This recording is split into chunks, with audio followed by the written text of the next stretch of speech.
everybody, and welcome on behalf of the Under-Secretary General of the United Nations and Executive Director for UN Women, Phumzile Mlambo-Ngcuka. It's great that you're all able to join us this morning for the launch of the first ever HEFORSHE Impact Champion Parity report. Before we start with that, as you will know, we were all immensely saddened yesterday to hear of the death of Mustafa Koç, who was a huge figure in the Turkish and international business community, and also a very treasured supporter of UN Women. So just before we start, Phumzile would like to say a few words about him. Phumzile.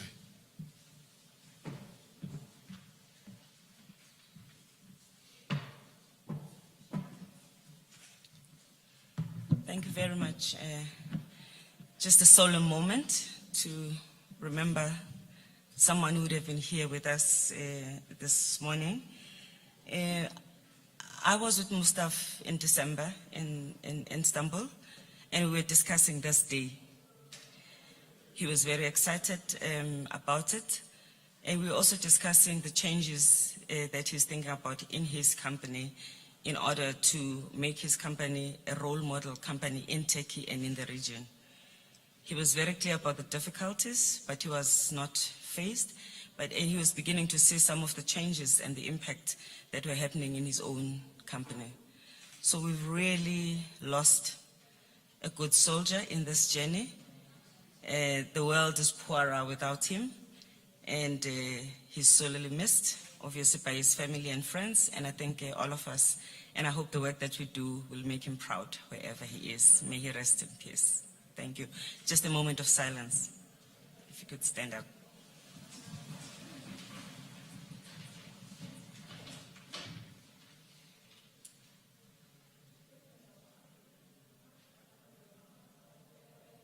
Thank you.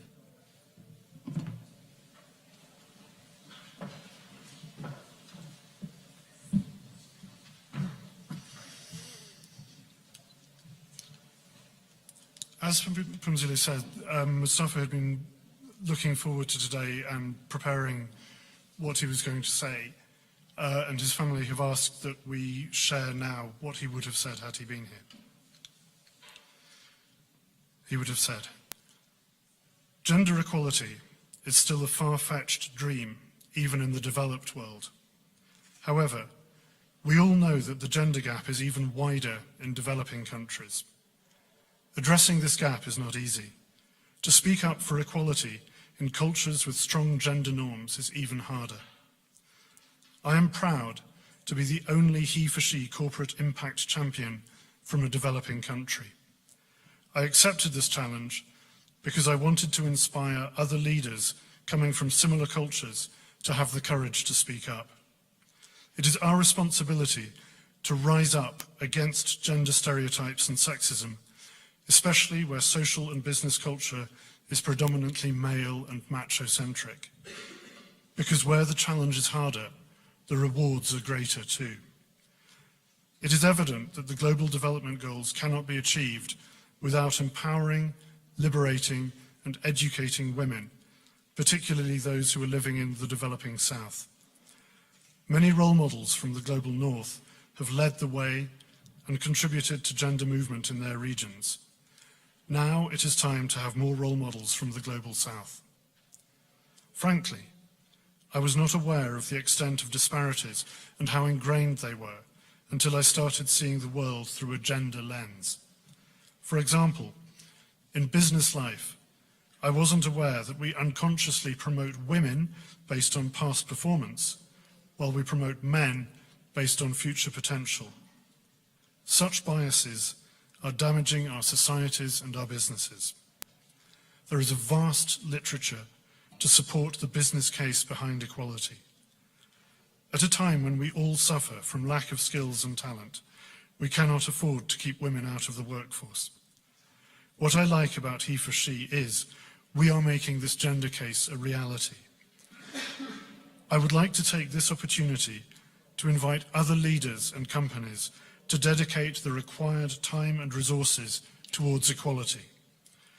The report we are releasing today reflects our journey. Follow our footsteps and make equality a reality.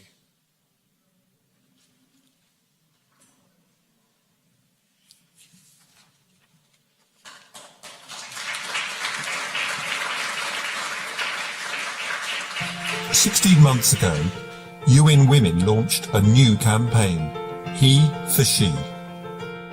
It has a very simple message. What we share is more powerful than what divides us. Equal rights for women are important, and bringing them about is a job for everyone. Because equality doesn't just free women, it frees us all.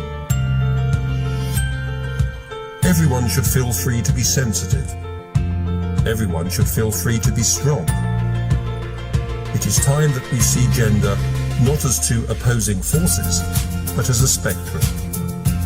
If we stop defining each other by what we are not, and start defining ourselves by what we are, we can all be freer. This is what He for She is about. It's about freedom." Happily, a lot of people agreed, and together over the last 16 months, we've made a lot happen. We have recruited 30 impact champions. 10 are the heads of the world's leading universities. 10 are heads of state. And 10 are the CEOs of major companies. These companies span many industries. They run hotels, banks, and mobile phone networks. They distribute your electricity. They make cars and consumer durables. They make your ice cream, snacks, drinks, and shampoo. They keep your food fresh. They advise other companies. And one of them lets you tweet. The 10 CEOs have committed to promoting gender equality in the companies they run and sharing what they learn so that other companies can do the same. They have already carried out a detailed audit of where they stand now, so they know just how large a challenge they face. And they've come here today to share why they have committed to He for She and what they plan to do next.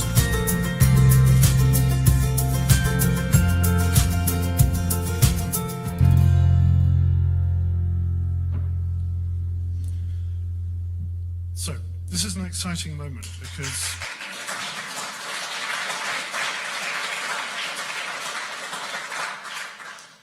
this is still an exciting moment because this report is pretty much the first time that organisations of this weight and clout and importance have been this transparent about where they stand on gender equality and have made really serious commitments about what they intend to do about it.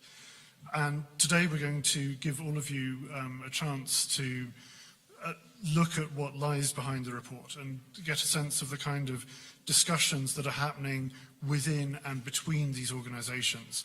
Because sharing the data is one thing, but having the conversations and learning from each other about what we do about the situation is really the importance of He for She. So in a moment, we're going to have two panels made up of the CEOs in the room discussing why promoting gender equality is important to them and what they plan to do about it. Those panels will be moderated by the head of He for She, Elizabeth Nyamamaro, and the UN Goodwill Ambassador, Emma Watson. Just before we start with those, Phumzile will say a few words about why He for She is important for UN Women and how it fits into the context of all the work that UN Women is doing. And at the end, we will give you a chance to ask some questions of the CEOs. So look forward to that. Phumzile.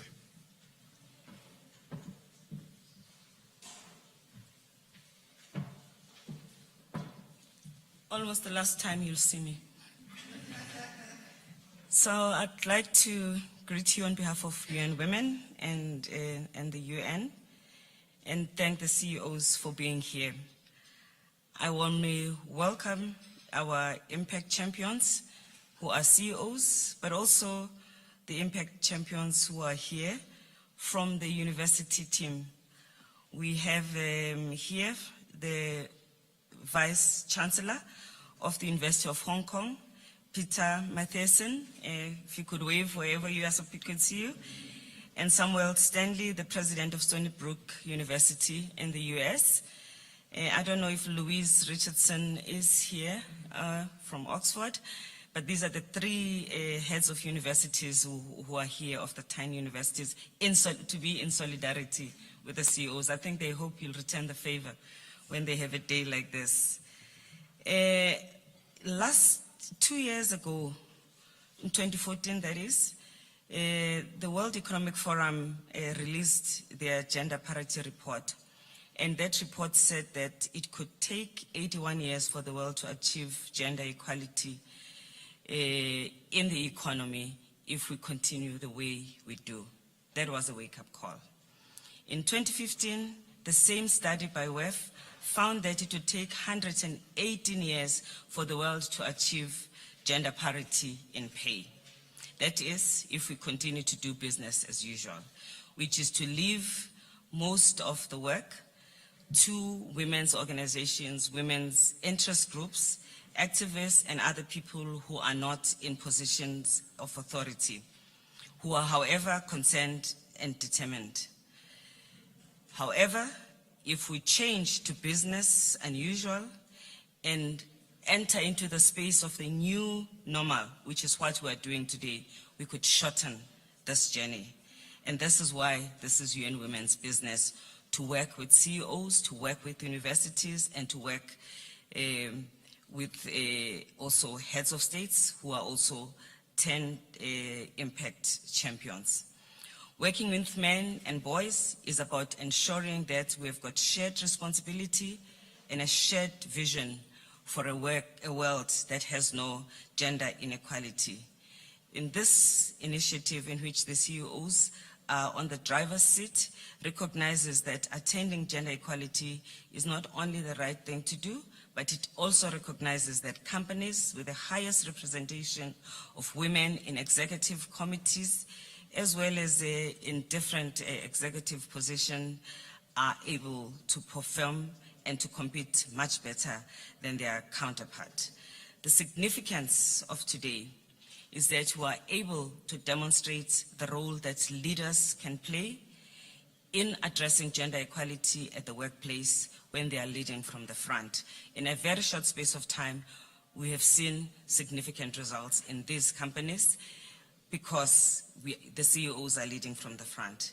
Today is also about transparency, sharing the information that has been gathered, and using the data to mobilize other companies to do the same. The focus is also on what matters. We are focusing on entry level, we are focusing on middle level, we are focusing on women in executive and non-executive levels of the companies, so that when we are trying to address the problem, we know exactly where to go.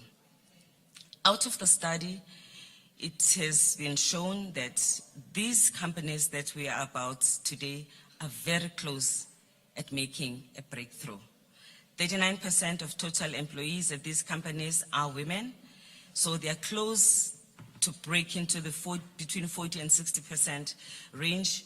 Labor force equality participation, which is what the World Bank recommends as the ideal level of participation by women. Of course, we would want it to be 50% plus in general. At senior leadership level, with these companies, the participation of women is between 11% to 33%. No company in this group has yet achieved parity in the top 6%.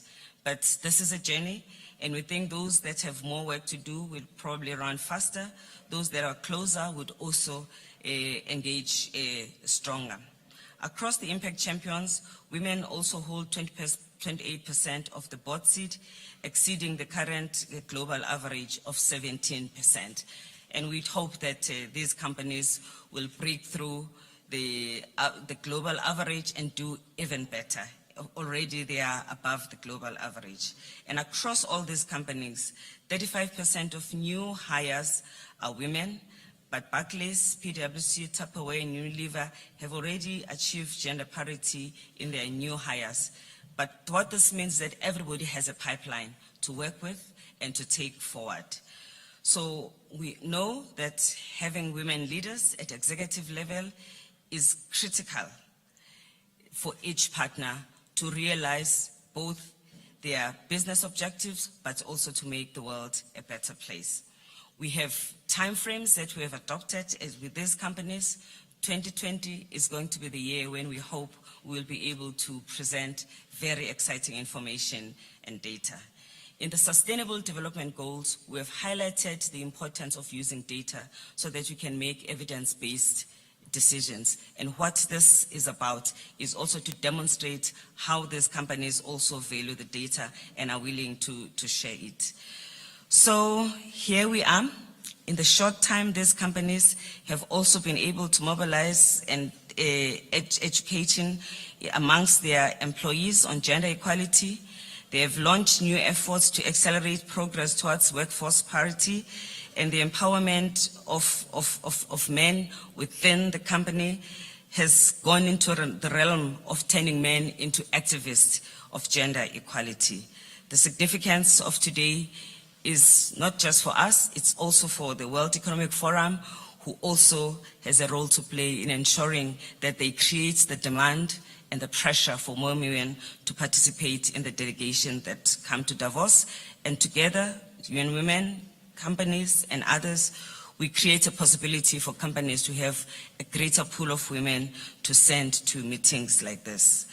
Today is also about the implementation of SDG 5 and gender equality, SDG 8, which is decent jobs and economic growth, SDG 17, which is about partnerships. So these CEOs are ahead of the pack. We are already beginning the journey to Agenda 2030, and it can never be too early for us to start. Thank you so much for the work that you do.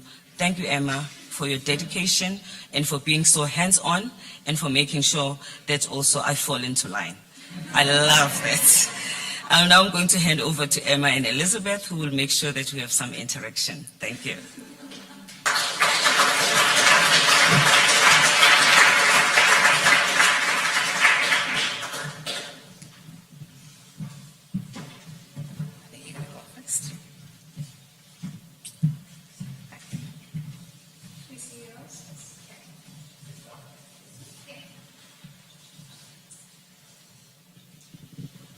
Do you want to start, Emma?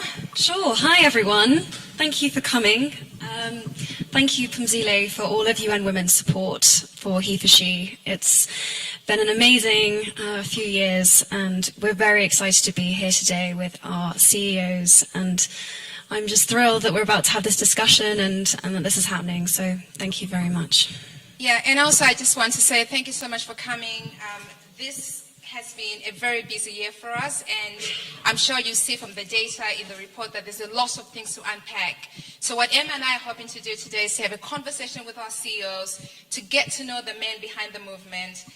And so we are going to start actually with three CEOs, Dennis, Dom, and Jean-Pascal. If you may come up. We're going to introduce. So Dennis, PwC, Dom McKinsey, and Jean-Pascal from Schneider Electric. I think actually one of the biggest questions I have had personally over the past few months is, who are the men behind the HEFORSHE initiative? But again, most importantly, have they completely lost their mind? Why are they agreeing to release such highly confidential, sensitive data? Clearly, you haven't lost your minds because you're here. So I think Emma and I, we're going to have a discussion and ask the important question, why? Why was this important for you to join HEFORSHE? And why is it important for you to champion gender equality personally, but also in your own organization? Over to Emma. I want to start with you, Dom. You're from McKinsey, and McKinsey is releasing their data around gender equality, and this is a really big deal. Out of all of the issues that you could have championed, you've chosen to champion equality. Why is promoting equality really important to you and to McKinsey? Thank you very much. I think, we look at it not as just a moral issue, but a economic and performance issue. And we have a mission statement that has two parts. It's to attract, retain and develop the most outstanding people we can find, and to have lasting client impact with our with clients. And if you look at that first part of our mission, we are not fulfilling it because when you look at the numbers that are here, 41% of our 21,000 employees are women. But if you actually then look at the leadership group, it's a smaller number, and there's just no way we can say that we do fulfill that mission if we're not at the 50% level. And so that's the drive. It's about leadership and talent. And the only thing I'd say is we've been working on this for a while. We've tried various different things. I've tried it through appointing more women into leadership roles. Obviously, they had to deserve it because the women would get more angry than men if they felt you were doing anything funny on that front. But we pushed it. My view is let's walk the talk, not talk the talk type of thing. But what we found is it was very gradual. We've been at this for about 5 years. And Phumzile mentioned the sort of 118 years. My view is it would probably take us 70 years to get to where we were. So we needed a jolt, a kick in the behind, if I might say, on ourselves. So that's what we did, and we thought we've got to be very ambitious about the target, and we've got to get to 50%. We want to get to 40% from 24% on the senior leadership side.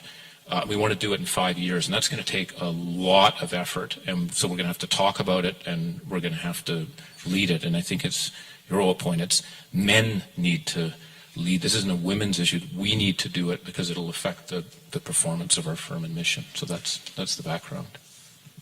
Amazing. That's a great answer. Thank you very much. Dennis, I'd like to go to you next. You're from PwC. The research that you've done at PwC, and I've read this report, it's amazing. Thank you for doing that. Suggests that teams that are diverse statistically make better decisions as stronger teams. Can you talk to that a little bit? Yeah, sure. So at PwC, as the data would indicate, we actually achieve parity at the entry level. And so we start with a really good base and foundation for where we have come from. Our biggest challenge, if we have a challenge, is that when we get to the leadership levels, partner level and above, it falls off in a very dramatic way. We have about 20% of our partners globally who are female. And so we have a significant issue with how we think about how we progress the gender discussion throughout the whole of the organization. And the reason why we believe the leadership challenge is so important to us is, without question, when you bring people with different backgrounds, diverse backgrounds, gender, culture, whatever, to deal with an issue, to deal with a challenge, there is no question, the research would suggest that you come up with a much better, a much more creative solution than if you just had a bunch of white males sitting around the table and talking about the problem. So the leadership challenge to PwC is critical to our success, as Dom said. It's a business challenge for us. We actually believe the talent game is what will differentiate in professional services. So not only attracting, but keeping the pipeline in the same relationships to our entry-level hires is really, really critical. And that's why it starts with leadership. It starts with tone at the top. We would say that the game changer for us and what we have experienced is that if you don't start managing the data, if you don't start managing the pipeline in an objective way with facts, as people progress through the organization, you're not going to make the shift that you really want to make. So this is an area that's really important, it's strategic, and there's a clear business imperative to what we're trying to get accomplished. Thank you. Jean-Pascal, at Schneider Electric, you think the future is all about green energy, which is wonderful. Why do you also think that the future is about gender equality? Well, I'm going to cover the same topic somewhere as my two colleagues here, because we are in an industry, speak about energy, technology, electricity, which is not typically female at the beginning. When I was given the keys of the company, and I've been 30 years with a company, first my top 1,000, there were 3% of women.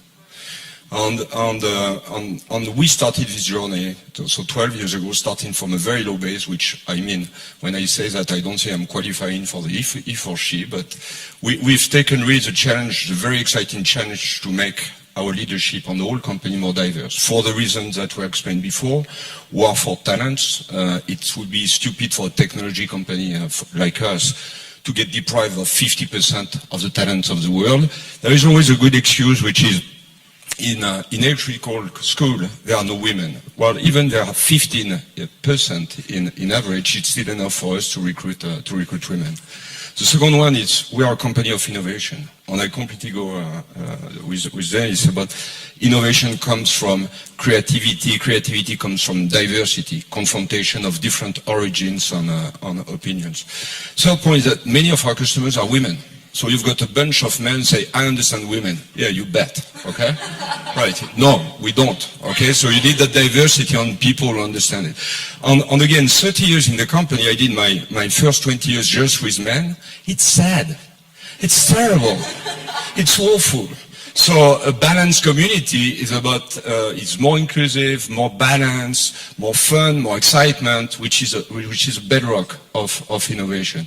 All of those reasons. And then when we saw the initiative coming up, that was great. We jumped on it immediately because when you do a movement like this, which is really difficult, I will explain you why after, the fact that there are many people like you facing the same issues makes a benchmark, creates a movement.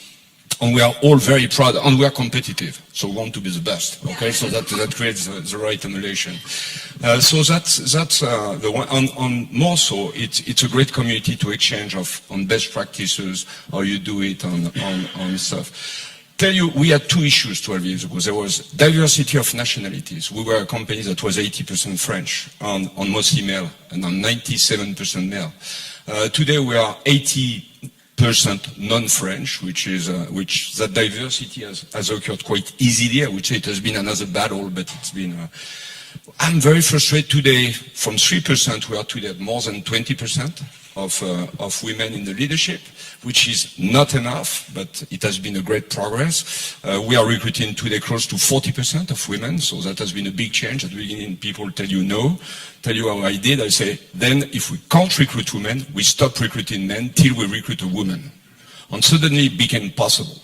Okay, suddenly it was, those are the things, but what this is the most natural diversity that we have in the society, and I found it in my technology company the most difficult to implement. We are progressing, but it's a big deal.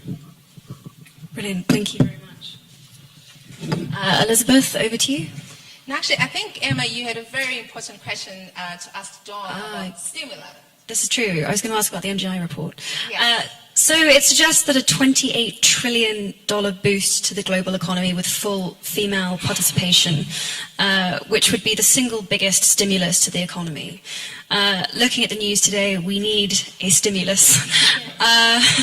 Can you speak to that? Sure.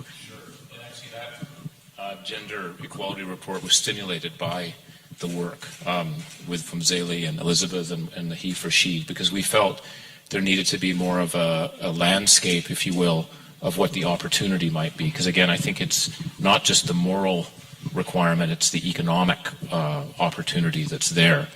And so you mentioned, right, it's $28 trillion. Even in the United States, it's in the trillions of dollars, the opportunities, let alone in some of the emerging markets. And I won't repeat the deltas, because it's an indicator of what's happening. What I would want to emphasize, though, is that we found, and just speaking about Mr. Koch for a second, in Turkey, I'll never forget the discussions to say the development of that country, when you talk to the previous president, depends on the number of 12-year-old girls that continue their education. That was the fundamental issue. And he wanted us to benchmark all the districts and color code red, yellow, blue on the percentage of 12-year-old girls that continued on in school, okay, and that because girls and women actually not only contribute in terms of the participating in the labor force, which gets to 28 trillion, they drive entrepreneurship and the economy and stability.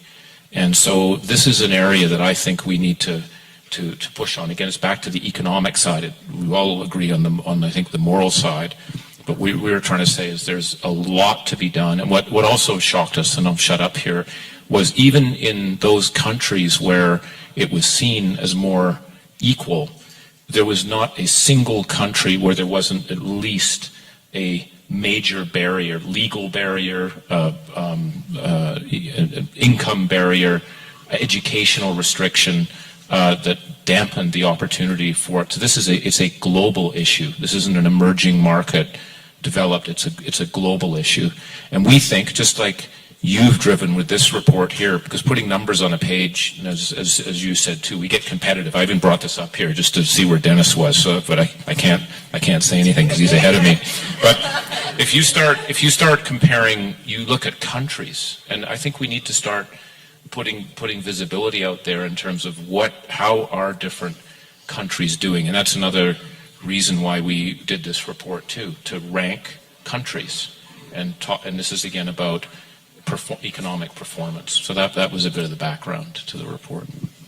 Yeah, so I have a question for you, Dennis. I think one key thing that we're understanding on HEFORSHE is that for change to happen, for behavioral change to happen, we need to redefine masculinity. And one of the exciting commitments that you're working on, I think in partnership with another Impact champion, Stony Brook, is this curriculum to redefine masculinity. I think this is quite an exciting initiative for us. But I want to speak to you actually about the other commitment on senior leadership. I think based on the report right now, you have 18% at top, 6% of the company leadership, and 20% of female at the board level. I know you have a commitment on senior leadership. Is that why you decided to do this, and how are you expecting to move the needle on this? So this is really hard, right? I would say within PwC, for us, it's not about programs, it's not about initiatives, because we've been after this for over 10 years now. And so we think we have best-in-class arrangements with regard to work-life, flexibility, part-time arrangements, all the things that you would expect to address some of the issues and concerns that are out there, right? And so you ask yourself the question, so if you start with parity on day one, what's happening? Why aren't we making the kind of progress that collectively we all want to see from a leadership standpoint? And so I think you need to do something different. And something fundamentally different for us is, as we think about our, we operate in 157 countries around the world. We have 220,000 employees. We need to have an intervention throughout the process of how you manage the careers of our individuals. And so, when you go from staff to senior to associate to manager, and manager to partner, if you don't have a real focal point on what is happening to your pipeline in that process, and call the question at that point in time as to why the parity is not there, you're not going to make the real progress. So we think it's about data. We're trying to really force that. We think it's about the leadership intervention to call the question at the right time, so you don't wait 2 years, 3 years, 4 years down the road when you think you now have a problem. And we're starting to see the real progress. Now, I'm a realist as well. This is not going to happen overnight. We've got a real issue that's got to be dealt with. But I'm hopeful with the targets that we've set for ourselves and the management and leadership attention that we're placing to this, that over the next 5 to 6 years, we are going to get to those goals in a very real way. We are looking forward to that, Dennis. We could chat forever, but I think we want to transition to the next panel discussion. We're going to bring you back up here for a much more interactive discussion towards the end. So thank you very much.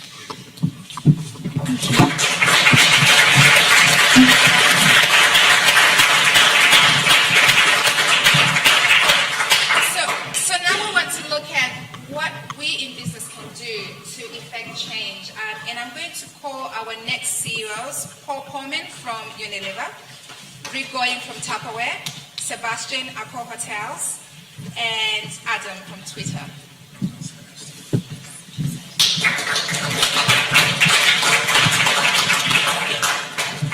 And I'm handing back over to you, Emma.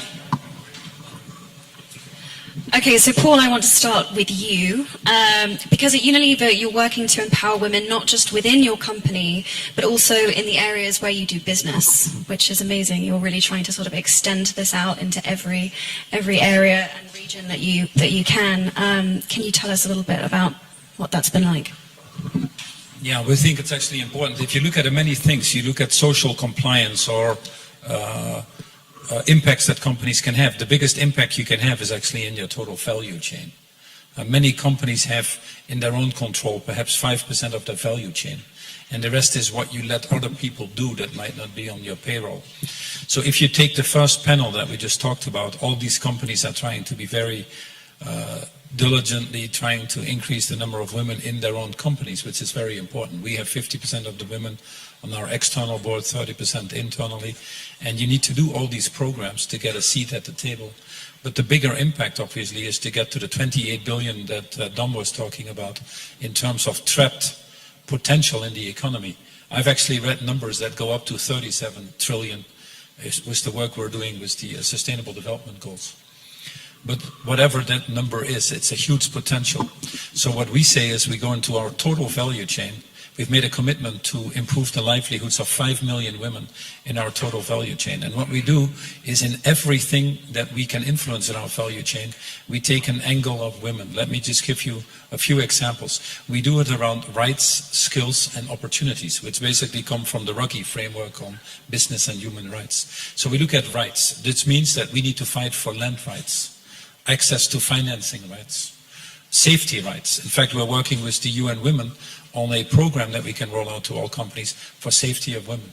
In Kericho, where we have tea plantations, sexual harassment is a big issue in the country. 1 out of 3 women get raped there. So we do a lot of training with the police, with our own people, etc., to ensure that that is respected.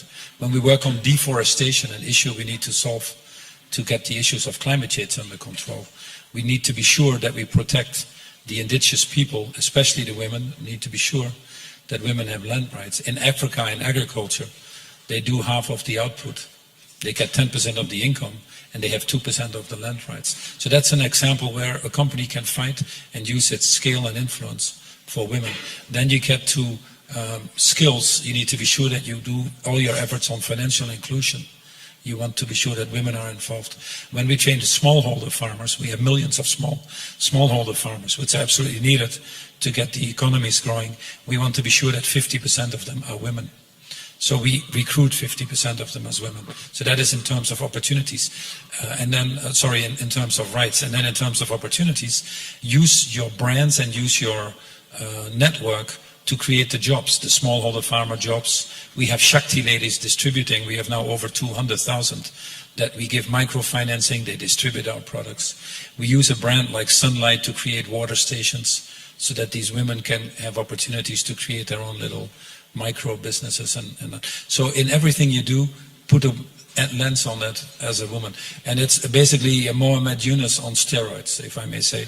And it absolutely pays out. In anything we look at, the investments we make with that angle are better investments for the long-term robustness of our business model than anything else. We're very excited by your HEFORSHE commitment to ensure parity at the management level by 2020. What would you say to people that argue that there are less women in senior management roles because they prioritize their role at home rather than their careers? Yeah, I'd say to these people a lot of baloney.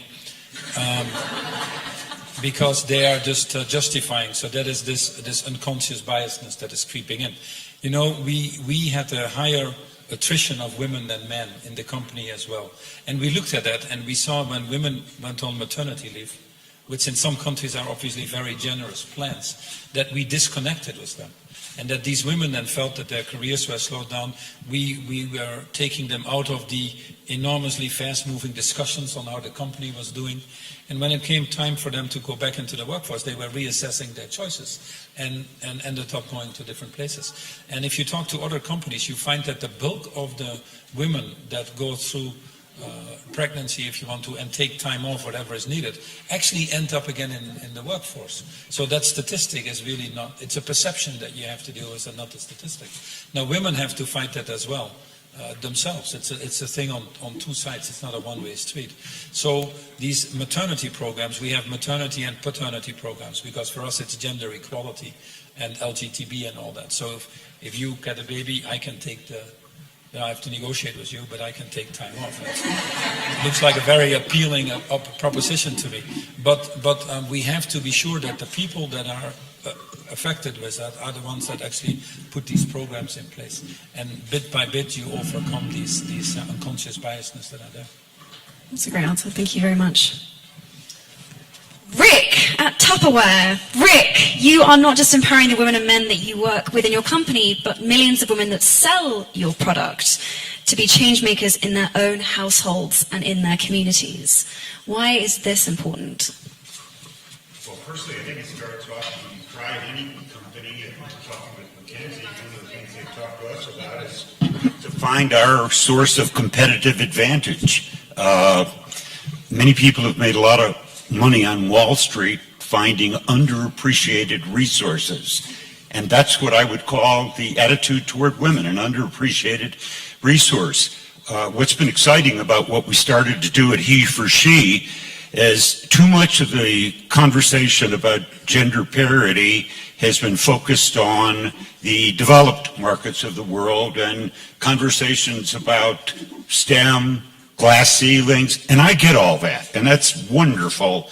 But as you see here, all of us are from developed markets of the world. 85% of the women of the population are developing. So I think the conversation has to go forward, but we've got to bifurcate it to these two different kinds of markets. And so I'll get to your question there.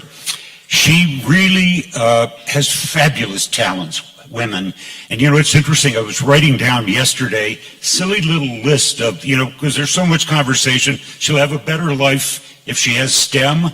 Let me read this. The jobs in the future, since the year 2000, the population growth has exceeded job growth by more than it's right at 2.5 times. The jobs aren't going to be coming in the future. 49% of our women in Tupperware in Indonesia have college educations. Why is she selling Tupperware? There aren't STEM jobs for her there. So you're going to find in this next age of this fourth economy, self-employment is going to be key.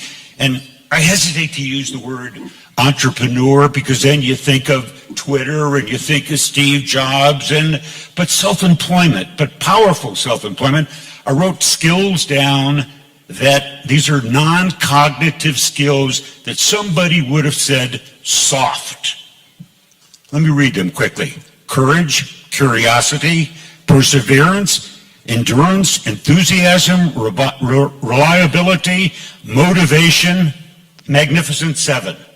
I'd hire somebody like this, and she doesn't have a college degree or even high school. So let me tell you what we found. We focus on her. We microfinance her. We give her a free kit. We give her this training, no charge. She goes out, she tastes success. When she tastes success, she has confidence. And when she has confidence, she has influence. She influences her family. That's exactly what you're saying, Emma. So we wanted to, rather than take this anecdotal information, we went to the Global Fairness Initiative and we said, you guys measure, does this really have impact? So we did it in Mexico and we did it in Indonesia. Let me give you the quick takeaways. Number one, from their independent research, she went from lower class to middle class.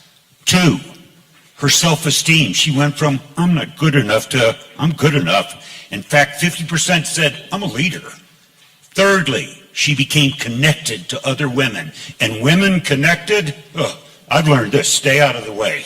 I mean, it's a powerful force, okay? It's a multiplier. Fourth, in a world where 1 in 3 women are abused, or in markets like Mexico, where if she's over 15, 75% will be abused in their life. He went from abuse to appreciation to, oh my God, helping her. So the kids then get raised with, look at my mom.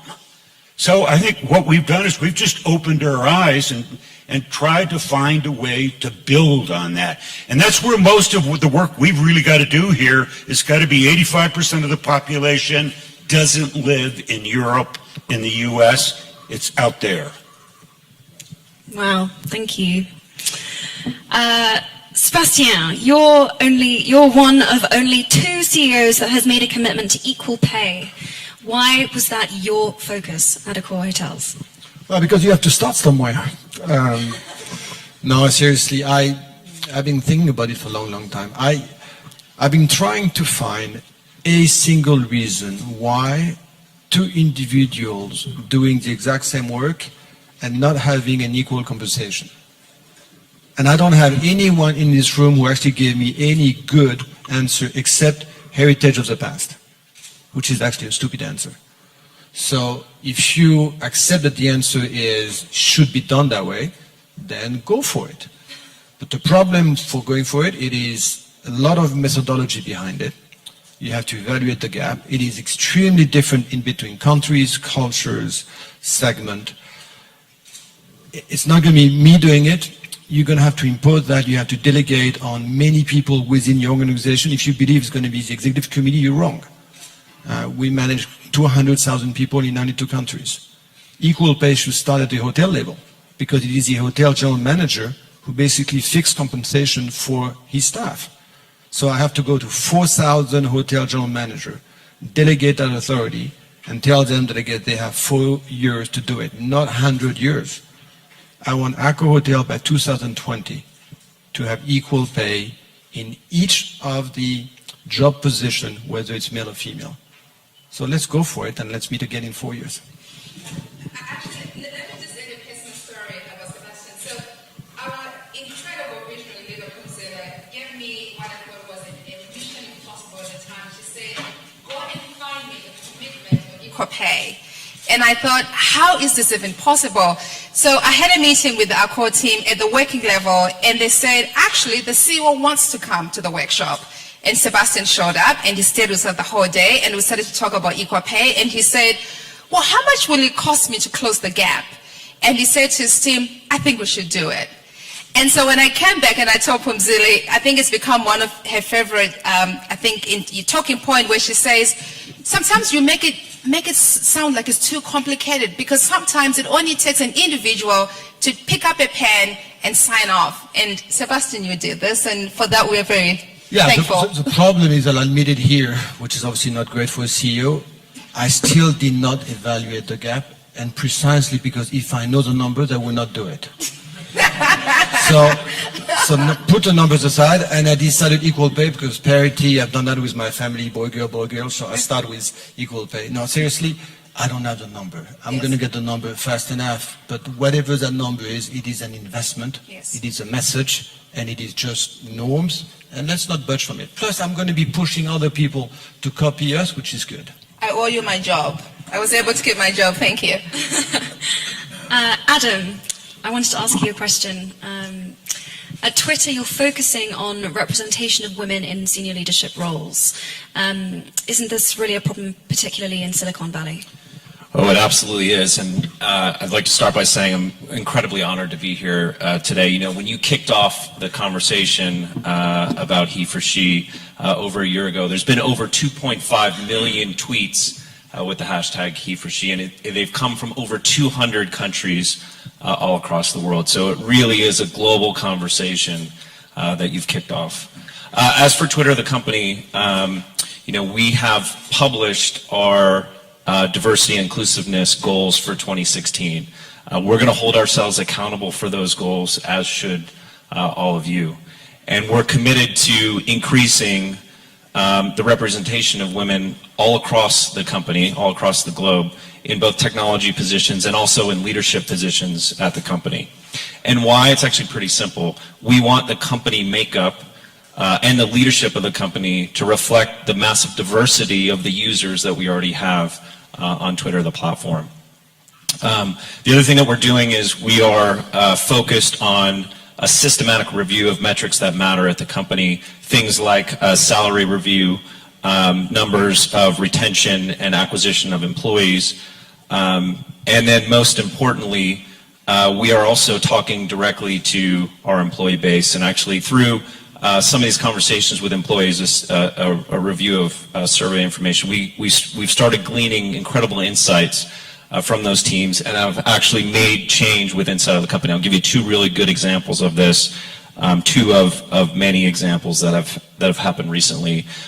One, we heard from the women in leadership positions at the company that while incredibly optimistic about the future of the company, they were looking for more mentorship. And so we've started a pilot program at the company to help coach women in leadership positions across the globe. And secondly, we heard from new mothers in particular that in business travel, breastfeeding actually was a challenge for them. And so one of the things that we've instituted at the company now is a global shipping program where if you're a new mom on business travel, you can ship breast milk home to the family. So we think there are things like that which ultimately will help both inclusiveness and presence of women within inside of the company. And then I close just by saying, we know that this is the right thing to do. It's an incredibly important issue across Silicon Valley. It's also a good business as well. All of the research proves that diverse businesses perform better on every single operating metric. And then personally, I'm a product of this as well. My first two bosses in Silicon Valley were incredibly powerful and inspiring women, and I hope more people in the Valley have the same experience that I had. Thank you. Yeah, thank you, Adam. Emma, do you have another question? I've got one more for Sebastian. You've got one more? How much time do we have? We have 4 more minutes, so you go. And then I think we want to open the conversation as well, so it's just not us talking to the awesome CEOs. So Emma, you ask the last question, and then we'll open for questions.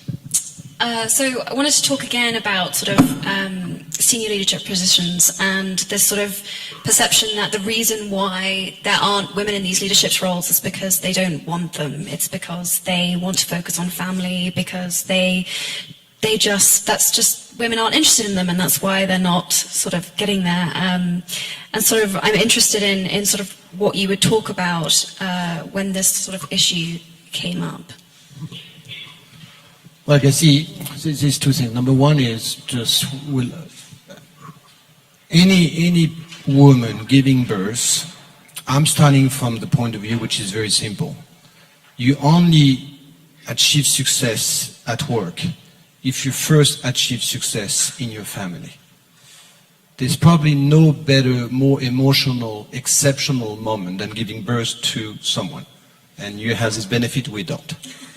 That moment gives you that adrenaline, responsibility, proud engagement, which makes you think of many things in your own life. I.e. when you come back after giving birth, and if you do come back because you have a will to come back and we've been waiting for you, you come back as a different person.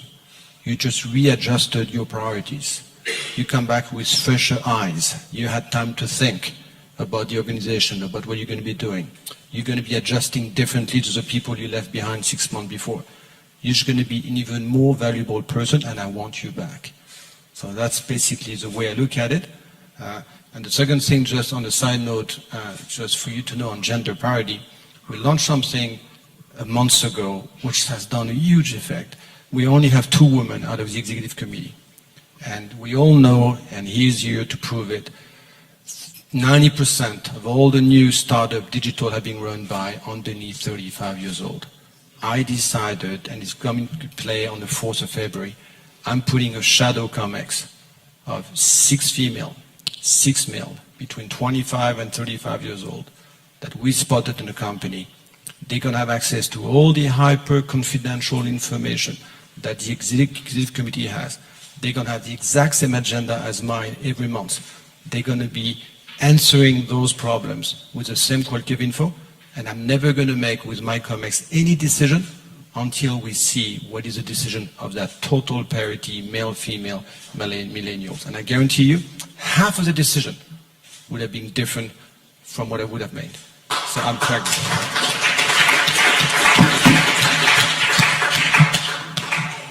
So we would like to invite back Dom and Dennis. And we're opening up for questions. If anyone has questions for the CEOs. I'll take the gentleman at the back first. If you could identify yourself, there should be a roaming mic somewhere. Name and affiliation, please, before you ask your question. Hi, thank you. Good morning. I'm Hugo Duncan from the Daily Mail in London. Emma, I wanted to ask you, and also just get the view of the CEOs who are there. Do you think the World Economic Forum itself is doing enough to promote equality and women? I think the number here is 18% of delegates, which 17.8, which I think is up from about 17.4 last year. May I ask you to direct the question to the CEOs? I'm so sorry, it's not my press conference. Yeah, so I suppose the question I'm here as a journalist. I'm here as a questioner. So yes, I suppose the question to the CEO would be, as impact champions, right? Knowing that this is the disparity in Davos, what are some of the things that you're willing to do to ensure that you are taking the lead in changing the dynamic in future years to come? I don't know, Paul, you may want to take this one. You're giving the answer in your question. So if you are at 18%, there's an enormous opportunity. So the question is not, is this right or wrong? Everybody understands that it has to move into the right direction. And the things that Klaus is trying to do, I certainly welcome that. He gives free entries for people that bring more women in and stimulating very strongly companies to do that. We happen to have 1 out of the 4 people that are here at the most senior level. We have more people here, 1 out of 4. So I'm in 25%. I feel as guilty because I'm not in 50% either. But I could have 50% here, but I probably bring the wrong people versus my agenda right now. I could be at 75% the next time. I just look at it, what is our mission here? But it should be in general, at the end of the day, we should be at a more balanced economic forum. There's no doubt about that. And I think Klaus is very well aware of it. And frankly, many of the discussions that we will now be having around the SDGs and the COP21, which I wish would be higher on the agenda of more people here in Davos, if I may be honest, because those are the most important things. In the next 15 years, we've made a commitment that nobody has ever made in this world to irreversibly eradicate poverty, zero poverty, and to solve the issue of climate change, zero carbon in the next 15 years. That requires the best of all of us. And it happens to be that when it gets to purpose, when it gets to long term, when it gets to partnership, women outscore men on that. I think that's well documented. So having at the forum certainly an equal quota would give me more confidence that we get out of this mess that we've behaved ourselves into. Yeah. Dennis, do you want to... Can I comment on something there, though? Because we had a discussion at lunch. A lot of this, the blame is to WEF on it. WEF doesn't set up who comes here, the big companies set up. And particularly, and this is one thing I would like to see change, I won't do business meetings at World Economic Forum. If I want to go to a business conference, I'll go to a business conference. Our slogan is, we're improving the state of the world. We have too many professional service corporations that come here, and their whole agenda is really doing business meetings. And then you have to figure out, I've got 5 slots, who am I going to send to these? I'm going to send senior partners to this. I mean, you're sitting here with some professional service. They're here, and they're not doing a business meeting here. They're doing, this is what WEF is all about. So I think we need to be critical of that as we go forward, because these are big goals. And hey, we want to figure out how to make our clients feel good. Have a golf outing. Yeah. Come here to change the world. Yeah. Dennis, I'd love to hear your perspective on this as well, before we take another question. Well, as a professional services firm that's here, I'll just leave it at that.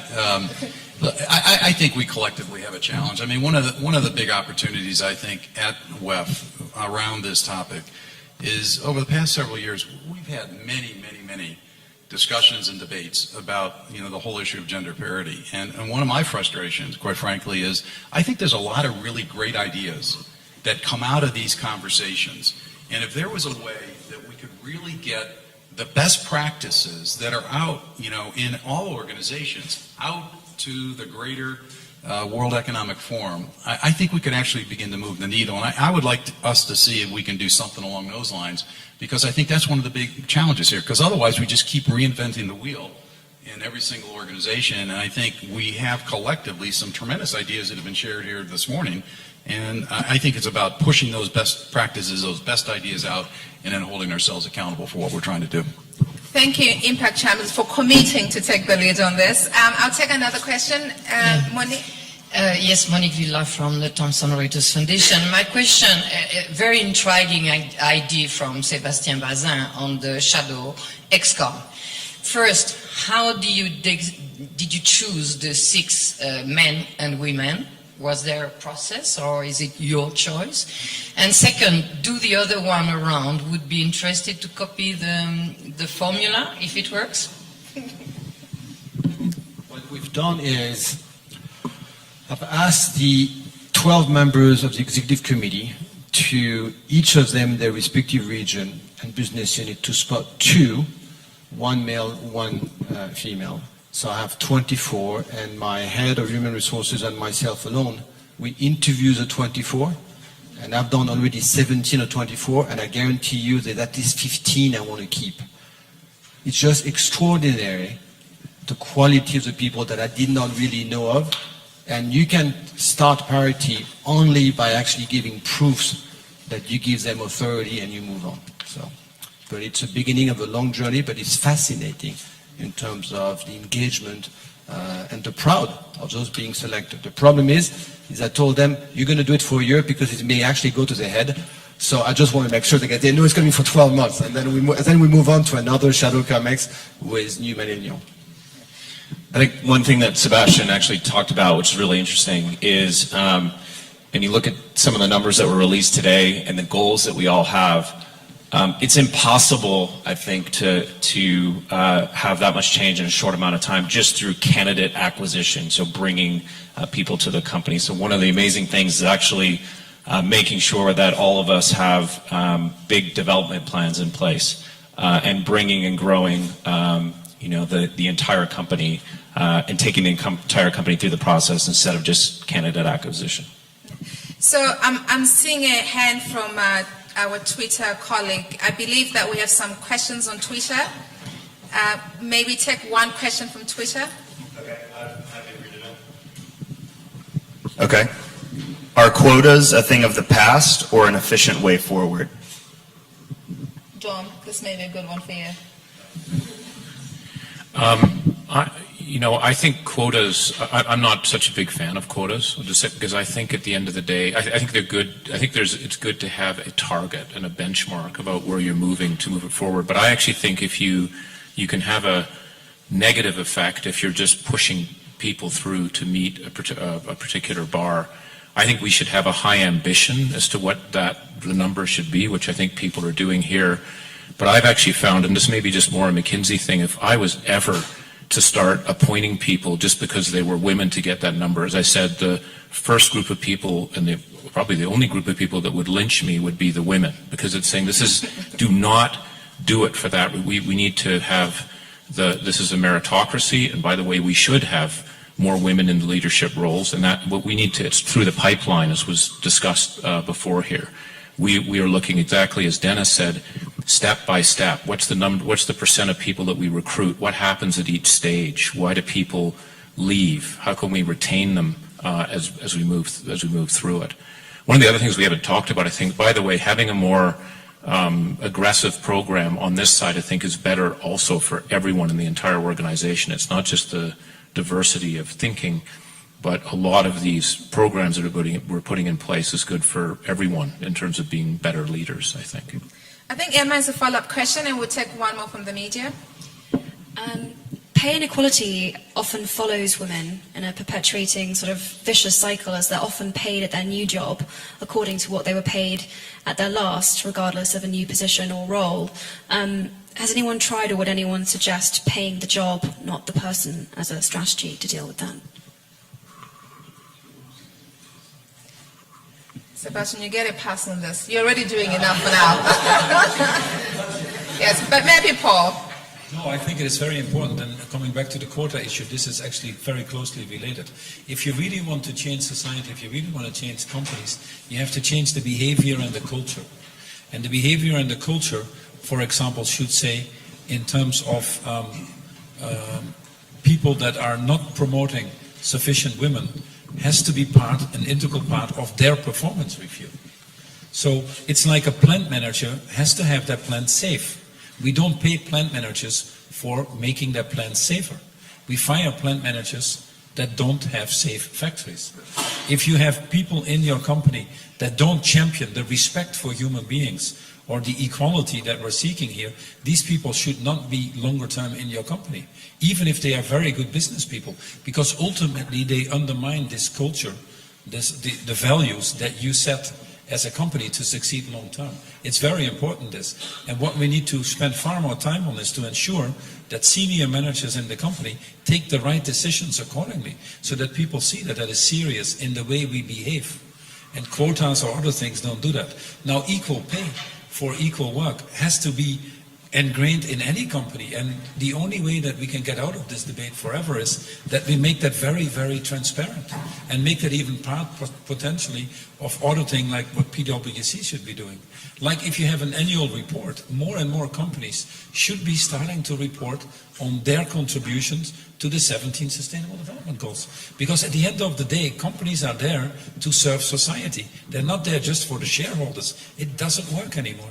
So if we can report in our annual report what we are doing as companies to contribute, perhaps not to all of them, but to the major goals, then goal number 5 should certainly be in there.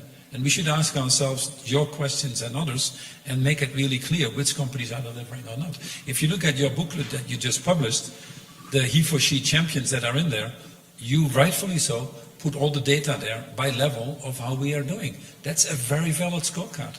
And that gains the trust that I think we're looking for as well to attract the right people in our company in the first place. So that transparency drives trust, and that trust is ultimately the basis for prosperity. May we take another question? Sorry, Rick, maybe you asked another question. There's a question over here. Hi, thank you. My name's Jenny Anderson. I write for our courts. I'd love to get your take. I've heard from a number of you on different panels over the course of the past few days say that you have best-in-class programs on flexibility, telecommuting, part-time, and your employees don't take it up, or they don't take it up as much as you'd like. And since we're talking about he for she, are you encouraging men to take these up so that that path is sort of paved by everybody and not just by the women? Because the stigma comes from the fact that we're the only ones taking it or asking for it, and so it's a self-perpetuating thing. So what are you doing to encourage men to do this? And also, related to that, sort of curb this 24/7 culture, which is part of what makes it very hard for women to want to come back to work, because it does feel like too much. Thank you. Awesome question. Actually, I know that Dennis already has great initiatives ongoing at PwC, so I would let you start, Dennis. Yeah, thanks.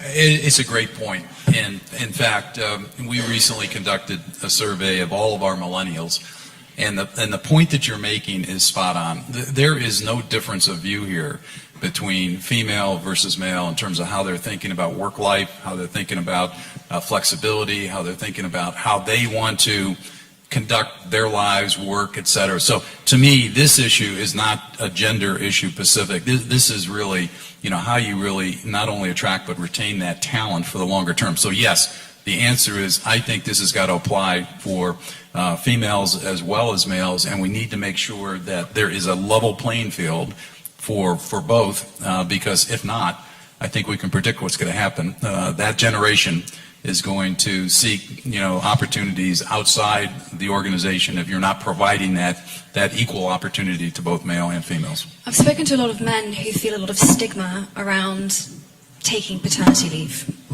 who feel that they would be looked down on at work or ostracized or sort of deemed not to be doing enough if they took, even half the time that they're given, or which is, in my personal opinion, not enough in most countries anyway. What would you say, or what would you do to try and encourage a culture which actually tells men that it's actually okay to do their bit to support their families and to take time to be at home to support them as well? Well, I'll just jump in. I mean, the average age of our employees across the world of PwC is 28. So we don't have to tell them to do this. They're doing it. They are. They're taking as much maternity leave as they are given. This is the generation that is focused on trying to get that balance. And as I said, this is not about male versus female. Now, I think there's some differences around the world in terms of how you would think about that particular issue. But we see this being really, forced from the bottom up as contrasted to something that's really encouraged from the top down.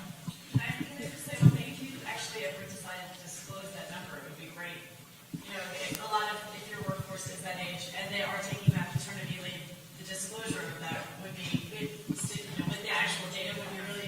Great suggestion. Stay tuned for next year's Parity report.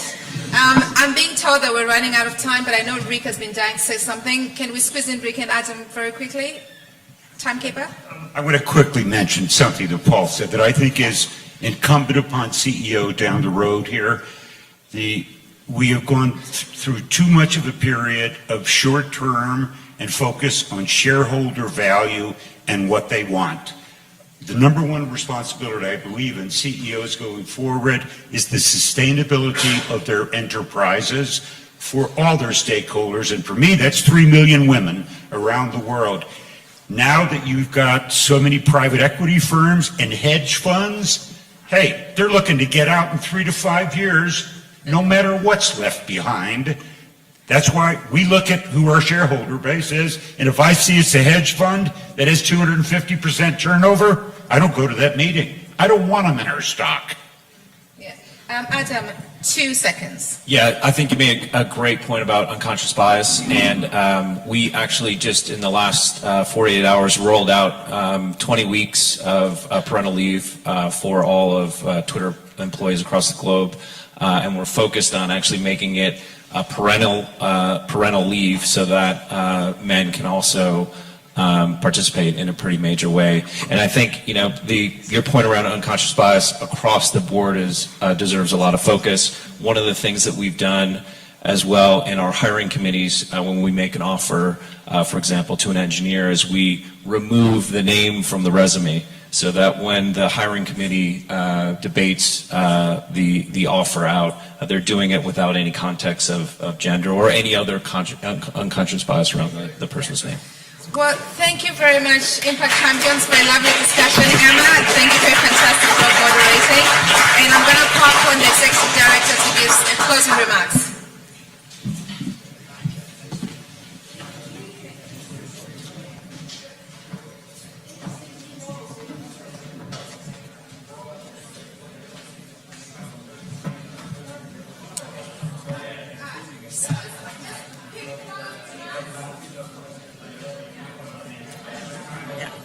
Let me, I need an opportunity to thank you and share some important news.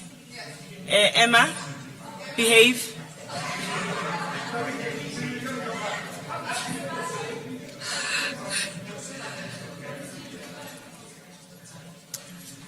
Thank you so much to the panelists and to the CEOs.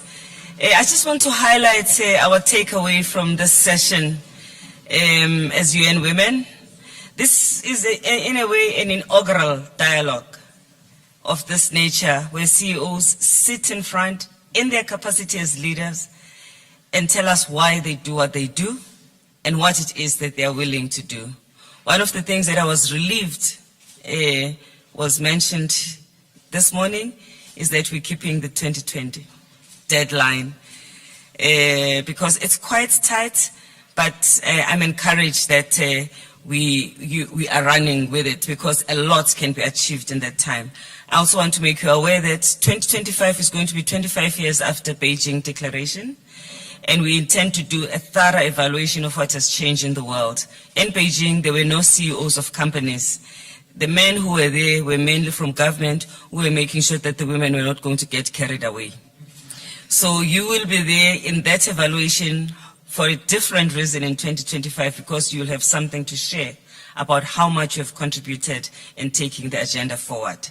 You've also given us vocabulary because this is work in progress. We're building this train as it is moving. You've given us vocabulary about the things that you've talked about, we need to talk about and how to talk about them. You've also helped us to enhance the report with the anecdotes so that when we present the report, I will be able to say, as Sebastian said. So that is also quite, because it makes it authentic. I think we've also beginning to develop a community of practice between and amongst yourselves, and I'm glad that we did have some university leaders who are here because we want this community of practice to cross-fertilize, not just within private sector, but also to go out of that. I think the baseline idea is great because everybody has capacity now to follow what is going through, to track, and also the fact that it is transparent. And the methodology is quite simple, and we'll be able to share it with other companies that we're trying to attract. It's going to be very interesting when we share this with heads of state and ask them to follow. So, wish us good luck when we have to do that. But I think it's an important possibility that when we present something that has been done by CEOs, heads of state will also look up and want to see how they will benchmark their own countries and publish transparent data, which they did when we reviewed Beijing, but we need to do more. We also launched yesterday a high-level panel on women's economic empowerment, which will look at how we address this issue of the trapped potential. What are these barriers that are keeping these many women under the water? We will come back to some of you. Dom, with the work that you're already doing, we will rely on some of you as the resource people who can also help with the panel. It is going to be chaired by the President of Costa Rica and co-chaired by the chairperson of IKEA Switzerland, and it's got a number of academics, trade unions, IMF in that panel, and it will report in March 2017, but in September this year it will present the first phase of the report, because we'd like to do the presentation before the term of the current Secretary General is over, because he has been very instrumental in getting us convince everybody to come on board and to be in this panel. So there's a lot of work that is going to be coming your way as a result of this commitment, and I hope that we can rely on you to continue to be as supportive as you are. 2016, September, this year, General Assembly. Those of you who are likely to be at the General Assembly, please let us know on time so that we are able to use also that time to connect and to maybe have an opportunity for yourselves and the other champions who are heads of states to be together. But thank you so much for this progress. It can only get better from here. Thank you.